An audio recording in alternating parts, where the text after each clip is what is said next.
Okay વિદ્યાર્થી મિત્રો, દાખલા નંબર 4 ખાસ યાદ રાખજો, ઘનતા આધારિત દાખલા બહુ પરીક્ષામાં પૂછાય છે. આ ડાયરેક્ટ મોલારિટીના નથી પૂછાતા, પરંતુ જે ઘનતા ઉપર આધાર રાખે છે એવા દાખલા. પ્રયોગશાળામાં કાર્ય માટે વપરાતો સાંદ્ર નાઇટ્રિક એસિડનું દળથી વિદ્યાર્થી મિત્રો દળથી 68% નાઇટ્રિક એસિડ તરીકે જલીય દ્રાવણમાં છે. જો દ્રાવણની ઘનતા વિદ્યાર્થી મિત્રો 1.504 ગ્રામ પ્રતિ લીટર હોય તો એસિડના આવા નમૂનાની મોલારિટી કેટલી થાય? વિદ્યાર્થી મિત્રો ખાસ યાદ રાખજો, મોલારિટી કેટલી થાય. ઓકે, હવે અહીંયા આપણે શરૂઆતમાં જે વસ્તુ આપી છે અહીંયા ગોતવાની છે. ખાસ યાદ રાખજો મોલારિટી. તો આપણે શરૂઆતમાં જે આપી છે એ વસ્તુ લઈ લઈએ. તો વિદ્યાર્થી મિત્રો અહીંયા જોવો છો કે 68% દળથી વિદ્યાર્થી મિત્રો સાંદ્ર નાઇટ્રિક એસિડ આપેલું છે, સાંદ્ર HNO3.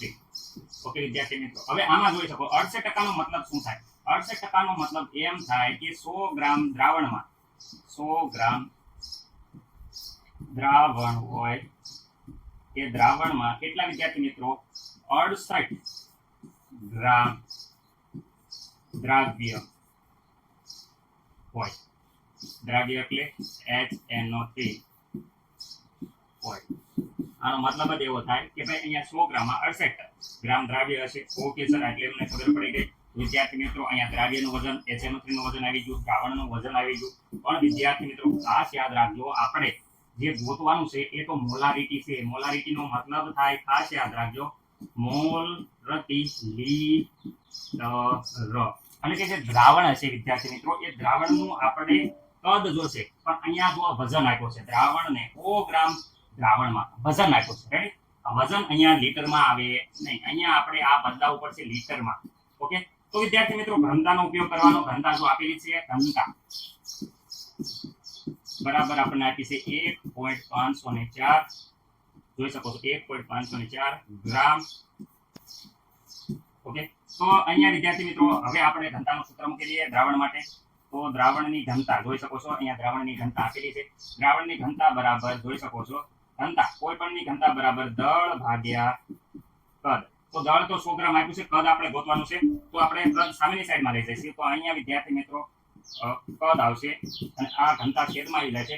તો અહીંયા વિદ્યાર્થી મિત્રો દળ ભાગ્યા ઘનતા. ઓકે, મને નથી લાગતું કે કોઈને કઈ પ્રોબ્લેમ હોય. દળ, ઓકે દળ. તો દળ તો અહીંયા આપેલું છે કેટલા ગ્રામ છે વિદ્યાર્થી મિત્રો જોઈ શકો છો, દળ છે 100 ગ્રામ. ઘનતા આપી છે 1. વિદ્યાર્થી મિત્રો 504 ગ્રામ પ્રતિ લીટર. ઓકે, વ્યવસ્થિત રીતે અહીંયા વિદ્યાર્થી મિત્રો તમે આ દ્રાવણ નું કદ મળી જશે. ઓકે, સાદુરૂપ આપશો તો વિદ્યાર્થી મિત્રો અહીંયા આવશે, તમે કેલ્ક્યુલેટરમાં સાદુરૂપ આપશો તો 66.5 ml. ઓકે, પરંતુ ml ને આપણે લીટરમાં ફેરવશું તો અહીંયા 1000 વડે વિદ્યાર્થી મિત્રો આ જે ml છે એને વિદ્યાર્થી મિત્રો આપણે લીટરમાં ફેરવવું હોય તો આપણે લીટરમાં વિદ્યાર્થી મિત્રો ફેરવવા માટે ખાસ યાદ રાખજો 1000 વડે આને ભાગવા પડશે તો 0.0765 એટલા લીટર થઈ જશે. લીટર. ઓકે વિદ્યાર્થી મિત્રો, આ આવી જશે દ્રાવણનું કદ. આ વસ્તુ કોઈએ ભૂલવાનું નથી. જો અહીંયા વિદ્યાર્થી મિત્રો દ્રાવણનું વજન આપ્યું હતું પણ એને આપણે લીટરમાં કન્વર્ટ કરી દીધું. ઓકે, ચલો અહીંયા વ્યવસ્થિત રીતે અહીંયા જોઈએ જઈએ. Okay, mall. મોલનો મતલબ શું થાય? મોલ બરાબર તો દરેકને ખબર છે, મોલ બરાબર તો વજન ભાગ્યા અણુ ભાર. રેડી? સૂત્ર હું ડાયરેક્ટ એટલે નથી મૂકતો કે ગોખવાની કઈ જરૂર નથી. મોલ બરાબર વજન. વજન કોનું લેવાનું છે? મોલ કોના લેવાના છે? દ્રાવ્યના. તો દ્રાવ્યનું આપણે શું લેવાનું છે? વજન ભાગ્યા અણુ ભાર. વજન ભાગ્યા અણુ ભાર. ઓકે, આમાં કઈ કોઈ ડાઉટ છે નહીં? ઓકે, તો અણુ ભાર આપણે થોડોક આ બાજુ લખી લઈએ. અણુ ભાર ગુણ્યા અહીંયા લીટર. લીટર આ કદ કોનું લેવાનું છે? દ્રાવણનું. તો અહીંયા વિદ્યાર્થી મિત્રો દ્રાવણનું કદ એ પણ શેમાં લેવાનું છે? ખાસ યાદ રાખવાનું છે લીટરમાં. ઓકે, હાલો. તો વિદ્યાર્થી મિત્રો વજન અહીંયા દ્રાવ્યનું વજન અહીંયા જોઈ શકો છો, આ છે દ્રાવ્યનું વજન. વજન બરાબર અહીંયા આટલા છે 68. અણુભાર. અણુભાર વિદ્યાર્થી મિત્રો ખાસ HNO3 અણુભાર કેવી રીતે ગણવાનો? તો અણુભાર બરાબર આપણને ખબર છે હાઇડ્રોજનનો અણુભાર, નાઇટ્રોજનનો અણુભાર 3 વાર છે તો ઓક્સિજનનો 3 વાર અણુભાર. હાઇડ્રોજન આપણે આવર કોષ્ટકમાં ખબર છે પહેલો એટલે એક નાઇટ્રોજનનું વિદ્યાર્થી મિત્રો 7 પરમાણુ ક્રમાંક છે, 7 2 ને 14. આ બધાને ખબર રહેશે. ઓક્સિજનનો થાય છે 8 દુને 16.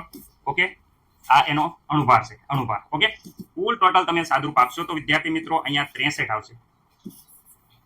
ઓકે, તો અણુભાર અહીંયા થઈ ગયો 63 વિદ્યાર્થી મિત્રો. ઓકે, દ્રાવણનું કદ જે અહીંયા મેળવી દીધું છે 0.05 એટલે 665. ઓકે, વ્યવસ્થિત રીતે આનું વિદ્યાર્થી મિત્રો સાદુરૂપ આપશો તો આવશે 16.3b. જરાક જોઈ લેજો કઈ મિસ્ટેક હોય તો ખાસ યાદ રાખજો. મોલારિટી તો વિદ્યાર્થી મિત્રો અહીંયા આ સિમ્બોલ આપી શકો છો, અથવા તો તમે મોલ પ્રતિ લિટર પણ લખી શકો છો. ઓકે, જે તમારે લખવું હોય મોલર એમ લખી નાખો તો સારામાં સારું છે. આટલો વિદ્યાર્થી મિત્રો આપણો જવાબ આવી જાય છે. ખાસ તમારે ભૂલવાનું નથી. જોઈ લીજો દાખલો. ન ખબર પડી હોય તો ખાસ કોમેન્ટ કરજો. થોડું ઘણું અનુભાર તમને પહેલાથી આવડતો હશે.